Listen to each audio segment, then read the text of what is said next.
MP board तथा CBSE board के माध्यम से कक्षा 12वीं की परीक्षा में बहीखाता एवं लेखाकर्म विषय लेकर सम्मिलित होने जा रहे विद्यार्थियों सुप्रभात।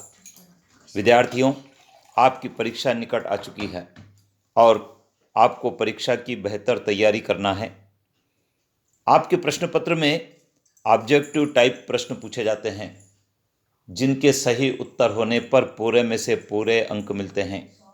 विद्यार्थियों, आज के वीडियो में हम ऐसे 20 महत्वपूर्ण प्रश्नों की बात करेंगे जो विगत वर्षों में परीक्षा में पूछे गए हैं और आगे भी आने की संभावना रखते हैं। तो आइए जान लेते हैं क्या है ऑब्जेक्टिव टाइप महत्वपूर्ण प्रश्न और उनके सटीक उत्तर। विद्यार्थियों, लिखा है, साझेदारी संलेख के अभाव में लाभ हानि का विभाजन किस अनुपात में किया जाता है? जब साझेदारों के बीच कोई अनुबंध नहीं हो, कोई संलेख नहीं हो, तो समान अनुपात में लाभ हानि का विभाजन किया जाता है। मृतक साझेदार के उत्तराधिकारी को देय राशि का भुगतान न करने पर कितने प्रतिशत वार्षिक की दर से ब्याज देना पड़ता है? जब कोई साझेदार मृत हो जाता है और उसके उत्तराधिकारी को देय राशि का समय पर भुगतान नहीं हो पाता है तो 6% वार्षिक की दर से ब्याज देना होता है। अवितरित लाभों एवं संचयों को किस खाते में हस्तांतरित किया जाता है? विद्यार्थियों, साझेदारी की दशा में जो अवितरित लाभ होते हैं, अनडिवाइडेड प्रॉफिट, और जो रिजर्व होते हैं, उनको साझेदारों के पूंजी खाते में हस्तांतरित किया जाता है। ऋण पत्रों के निर्गमन पर कटौती क्या कहलाती है?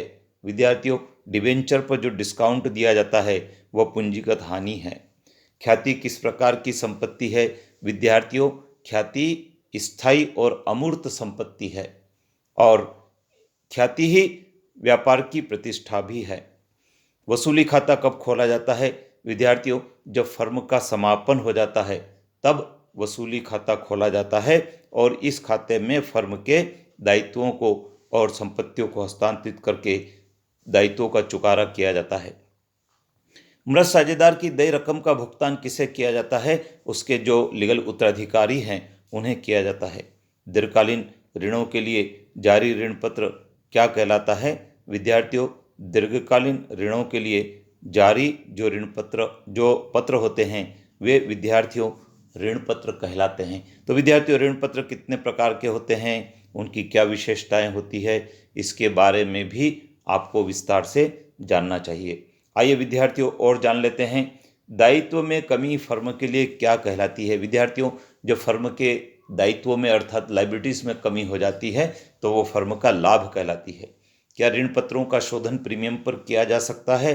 हाँ, ऋण पत्रों का शोधन प्रीमियम पर कर सकते हैं। साझेदारी फर्म का पंजीयन अनिवार्य है या ऐच्छिक? विद्यार्थियों, साझेदारी फर्म का पंजीयन ऐच्छिक होता है, अनिवार्य नहीं। लेकिन यदि कोई फर्म अपना पंजीयन कराती है तो पंजीयन के कई सारे लाभ भी उसे प्राप्त होते हैं। स्थायी पूंजी प्रणाली अपनाने पर कौन सा खाता खोला जाता है? विद्यार्थियों, चालू खाता खोला जाता है और यह सत्य कथन है। ऋण पत्रधारी कंपनी के ऋणदाता कहलाते हैं, सही कथन है। और ऋण पत्रधारियों को विद्यार्थियों मत देने का अधिकार भी नहीं होता है। ख्याति प्रतिष्ठा का नाम है, सत्य कथन है। बैंक से ऋण बाह्य दायित्व है। विद्यार्थियों, बैंक से जो ऋण लिया जाता है वह बाह्य दायित्व कहलाता है, बाहरी दायित्व कहलाता है, जिसका समापन पर सबसे पहले चुकारा किया जाता है। साझेदारों के बीच संबंधों में परिवर्तन क्या कहलाता है? विद्यार्थी, साझेदारों के बीच संबंधों में परिवर्तन पुनर्गठन कहलाता है। और फर्म के विघटन पर लेनदारों को किया गया भुगतान वसूली खाते के किस पक्ष में लिखते हैं? विद्यार्थियों, वसूली खाते के दो पक्ष होते हैं, डेबिट और क्रेडिट, तो लेनदारों का भुगतान डेबिट पक्ष में लिखते हैं। ऋण पत्रधारी को कंपनी के प्रबंध में भाग लेने का अधिकार नहीं होता है, सत्य है, आगे भी हमने चर्चा की है। किस दशा में साझेदारी फर्म की सभी लेखा पुस्तकें बंद कर दी जाती है? विद्यार्थी, जब फर्म का विघटन हो जाता है उसके पश्चात फर्म अपना कारोबार आगे जारी नहीं रख सकती, इसलिए फर्म के विघटन पर सभी लेखा पुस्तकें बंद कर दी जाती है। तो विद्यार्थी, ये कुछ महत्वपूर्ण ऑब्जेक्टिव थे जो मैंने आपके साथ शेयर किए हैं। आप इनको बार बार सुने। आप इसका स्क्रीनशॉट भी ले सकते हैं और स्क्रीनशॉट लेकर आप इसको कॉपी में नोट कर लें, जिससे कि आपको दोहराने में सुविधा, और अपने मित्रों को भी बताएं। चैनल पर बने रहें। आपने चैनल को सब्सक्राइब अभी तक नहीं किया है, अभी कर लीजिए, जिससे कि अगले वीडियो का नोटिफिकेशन आप तक पहुंचे और आपको परीक्षा में सफलता की अग्रिम शुभकामनाएं। जय हिंद।